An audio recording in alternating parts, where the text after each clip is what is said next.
Hi! Last time we unpacked this feature-rich Dasaita G12 double DIN head unit.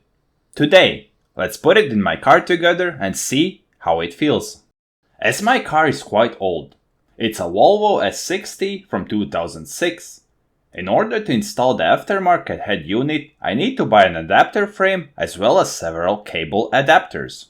If you have a newer car, just select the appropriate head unit model on the Dasaita website and everything will be much easier. Once you have found the right head unit for your car, you can start by disconnecting the car from the 12-volt battery. Then remove the old head unit. This can be quite a complicated process as often the head unit is part of the overall system of the car. Once you have managed to get the old panel out, you'll need cable adapters to get everything working.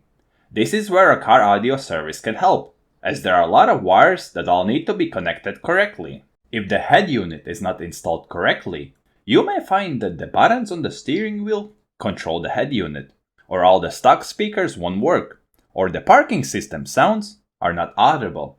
So, when choosing an audio panel, it is important to find out if it fits your car. Once you manage to install the new Dasaita head unit, lock it inside, remove the protective film, and you can start to realize that you won't be bored in traffic jams anymore, because now you can watch movies, your favorite YouTubers, or just play an Android game. On top of all that, you will have a decent, big navigation system, and you'll be able to tune the music system to your heart's desire.